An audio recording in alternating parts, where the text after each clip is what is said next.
નમસ્કાર ખેડૂત મિત્રો, વાત કરીએ તો કે અત્યારે તમામ કપાસ પોતાની અંતિમ અવસ્થામાં ઊભો છે, પણ આવા સમયમાં ગુલાબી ઈયળ બહુ મોટો અટેક જોવા મળ્યો છે. તો ગુલાબી ઈયળનો કંટ્રોલ કઈ રીતના કરવો અથવા તો કઈ કીટનાશકનો પ્રયોગ કરવાથી આપણા કપાસની અંદર જે ગુલાબી ઈયળને આપણને નુકસાન થતું અટકી શકાય છે. તો કે આજે આપણે વિડીયોની અંદર એવી 4 થી 5 કીટનાશક વિશે તમામ માહિતી લેવાની છે, જેમાં સસ્તી કીટનાશક અને ભારે કીટનાશક પણ કહીશું કે જે ગુલાબી ઈયળનો નાશ કરે છે. ગુલાબી ઈયળની વાત કરીએ તો કે ગુલાબી ઈયળનો જે કપાસની અંદર આપણે જે અટેક હોય તે અંતિમ અવસ્થામાં હોય અથવા તો આવ્યા બાદ તેનું નિયંત્રણ ખૂબ ઓછા પ્રમાણમાં થાય છે. તેનું નિયંત્રણ આપણે શરૂઆતથી જ કરવું જોઈએ. જ્યારે તેના લક્ષણો દેખાય અથવા તો જીંડવાની અંદર ગુલાબી ઈયળ દેખાય અથવા તો વધારે પ્રમાણમાં ગુલાબી ઈયળ જીંડવાની અંદર દેખાતી હોય તો તેવા સમયમાં તેનું કંટ્રોલ કરવું ખૂબ જ મુશ્કેલી બની જાય છે. તો ચાલો જોઈએ કે શરૂઆતમાં ગુલાબી ઈયળ કઈ રીતના આવે છે અને કેમ તેનું કંટ્રોલ કરવું.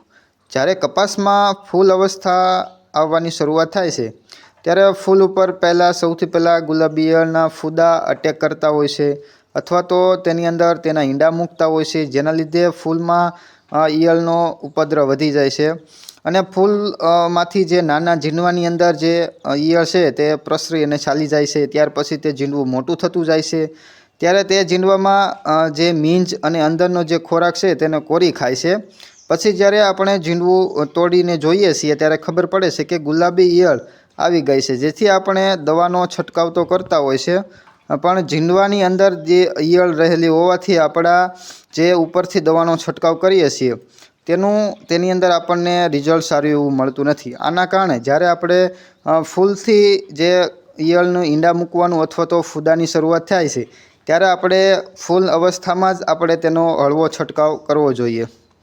તો શરૂઆતની અવસ્થામાં જ આપણે કઈ દવાનો છંટકાવ અથવા તો કઈ કીટનાશકને આપણે વારાફરતી છાંટવાથી આપણા શરૂઆતની અવસ્થામાંથી જ આપણે ગુલાબી ઈયળથી કપાસને બચાવી શકીએ છીએ. તો કે વાત કરીએ તો કે જે ઇમામેક્ટિનનું જે બેન્ઝોઇડ આવે છે અથવા તો સાયપરમેથ્રિન આવે છે અથવા તો ડેલ્ટામેથ્રિન આવે છે અથવા તો ક્લોરોપાયરીફોસ આવે છે, તેનું આપણે શરૂઆતની અવસ્થામાં જ હળવી દવા તરીકે આપણે તેને વારાફરથી ઉપયોગ કરવાથી આપણા કપાસની અંદર જે ગુલાબી ઈયળ અવસ્થા જે શરૂઆતની હોય તો તેને અટકાવી અને તેનું નાશ કરે છે.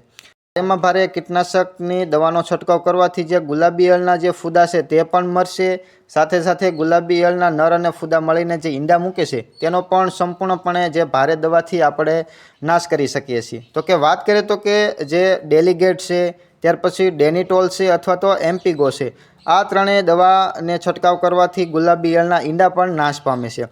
એમાં વાત કરીએ તો કે જે એમ્પિગો છે, જે કોરાજન જેવી જ દવા છે, તેની સાથે સાથે એક વધારે કેમિકલ આ એમ્પિગોમાં છે. તો આ દવાનો છંટકાવ કરવાથી તમારા જે ગુલાબી ઈયળના જે ફૂદા અને નર ફૂદા ભેગા મળીને જે ઈંડા મૂકતા હોય તો તેનો પણ સંપૂર્ણ એવો નાશ કરે છે.